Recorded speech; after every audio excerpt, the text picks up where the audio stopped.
Sido terus memperkuat kinerja ekspornya dengan menargetkan peningkatan pasar ke wilayah baru. Kinerja ekspor Sido pada semester 1 2025 tumbuh sebesar 17% year on year, dengan kontribusi ekspor yang mencapai 10% dari total penjualan.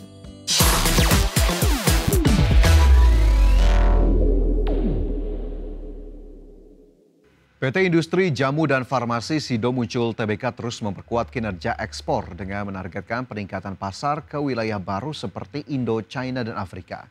Perusahaan produsen jamu ini berhasil meraih pertumbuhan ekspor yang signifikan hingga semester pertama 2025.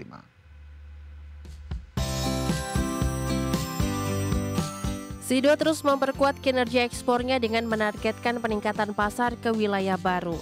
Kinerja ekspor Sido pada semester 1 2025 tumbuh sebesar 17% year on year, dengan kontribusi ekspor yang mencapai 10% dari total penjualan.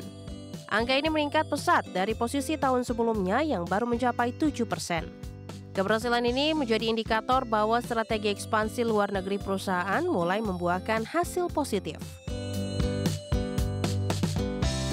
Perseroan menyatakan perusahaan tengah fokus untuk memperluas distribusi produk ke pasar Indo-China dan negara-negara di Afrika sebagai upaya diversifikasi pasar dan peningkatan penjualan global. Strategi ini juga didukung dengan penyesuaian produk dan kemasan agar sesuai dengan selera dan regulasi di masing-masing negara tujuan. Selain ekspansi pasar, Sido juga terus mengoptimalkan proses produksi dan distribusi untuk menjaga kualitas produk yang menjadi keunggulan utama. Target perusahaan adalah memperbesar porsi ekspor sebagai bagian dari pertumbuhan bisnis yang berkelanjutan, sekaligus meningkatkan brand awareness produk jamu tradisional Indonesia di pasar internasional. Berbagi sumber, IDX Channel. PT Steel Pipe Industry of Indonesia Tbk tengah mempercepat agenda ekspansi dengan fokus penyelesaian pabrik unit 7 yang berlokasi di Gresik, Jawa Timur. Proyek ini menjadi langkah strategis memperbesar kapasitas produksi pipa baja diameter besar untuk sektor minyak, gas, dan infrastruktur.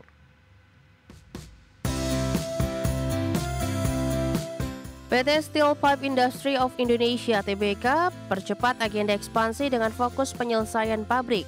Pabrik unit 7 yang sedang dibangun akan menjadi basis produksi pipa diameter besar yang dibutuhkan sektor industri berat seperti minyak dan gas. Dengan hadirnya fasilitas baru ini, ISSP menargetkan peningkatan kapasitas produksi secara signifikan untuk memenuhi permintaan pasar domestik dan ekspor. Keberadaan pabrik ini juga diharapkan mendongkrak daya saing perusahaan di industri baja nasional dan internasional.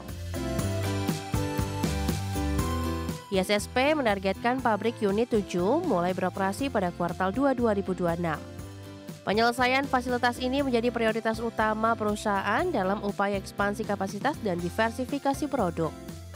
Perusahaan optimistis dengan potensi pasar pipa baja yang terus tumbuh didorong oleh proyek-proyek infrastruktur dan energi yang sedang berjalan di Indonesia dan kawasan regional. Selain ekspansi produksi, ISSP juga fokus pada peningkatan kualitas produk dan efisiensi operasional agar tetap kompetitif. Dengan perencanaan matang dan manajemen yang profesional, perusahaan yakin dapat mencapai target bisnis sambil berkontribusi pada penguatan industri baja nasional. Langkah ini penting untuk menjawab kebutuhan pembangunan nasional dan pasar ekspor. Berbagi sumber, IDX Channel.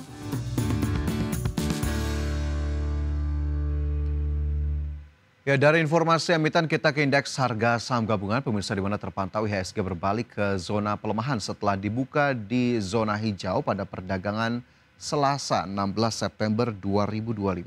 Pada penutupan perdagangan di sesi pertama, IHSG melemah 0,28% ke level 7.915 setelah pada perdagangan pagi IHSG dibuka menguat ke level 7.979.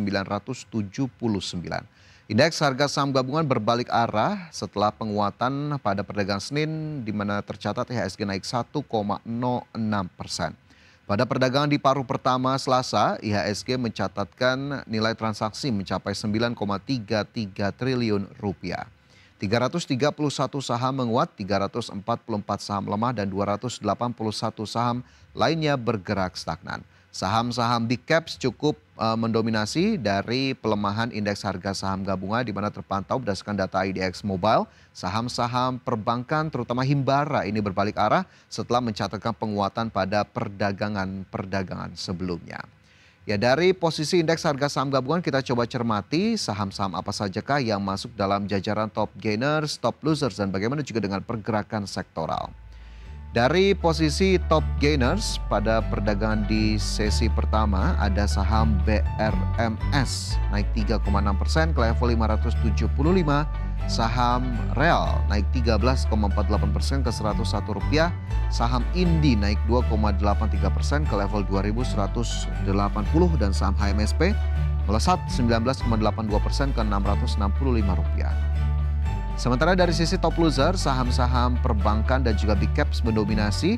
Ada BBCA yang turun 1,56% ke level Rp7.900. BBRI juga turun 1,45% ke Rp4.080. Goto terkoreksi 3,51% ke Rp55 dan BRPT turun 2,09% ke Rp2.270 per saham. Sementara dari sisi sektoral ada konsumsi primer yang masih bertahan di zona penguatan naik 1,62%, begitu pula sektor industri yang juga menguat 1,5%, sementara keuangan memimpin pelemahan terkoreksi 0,83% dan barang baku juga terkoreksi 0,43%. Kita awali dengan informasi pertama, pemirsa, pemerintah menyiapkan 5 program penyerapan tenaga kerja sebagai insentif stimulus ekonomi. Salah satunya melalui program Koperasi Desa Merah Putih yang ditargetkan dapat menyerap 1 juta tenaga kerja hingga Desember 2025.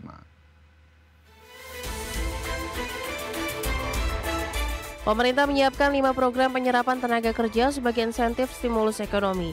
Dari program tersebut, pemerintah menyiapkan jutaan lapangan kerja lewat program strategis nasional, salah satunya melalui program Koperasi Desa Merah Putih. Menteri Koordinator Bidang Perekonomian Erlangga Hartarto menyebut, Koperasi Desa Merah Putih ditargetkan dapat menyerap 1 juta tenaga kerja hingga Desember 2025. Selain Koperasi Desa Merah Putih, program Kampung Nelayan Merah Putih juga menjadi prioritas dengan target pembangunan 100 desa nelayan pada tahun 2025. Melalui program ini, penyerapan tenaga kerja diharapkan terus meningkat seiring dengan peningkatan jumlah kampung nelayan. Presiden, yang pertama tentu Koperasi Desa Merah Putih, itu ada 80.000 karyawan baru, diperkirakan bisa menyerap 681.000 dan targetnya sampai 1 juta orang di bulan Desember. Kemudian Kampung Nelayan Merah Putih, tahun ini targetnya 100 desa, diharapkan bisa menyerap 8.645 tenaga kerja, jangka panjang 4.000 titik, bisa menciptakan 200.000 lapangan kerja. Di sektor perkebunan, pemerintah akan mendorong program perkebunan rakyat melalui penanaman kembali 870.000 hektar lahan. Program ini diharapkan bisa membuka lapangan kerja lebih dari 1,6 juta dengan komoditas prioritas antara lain tebu, kakao, kelapa, kopi, mete, dan pala. Dari Jakarta, Tim Liputan, IDX Channel.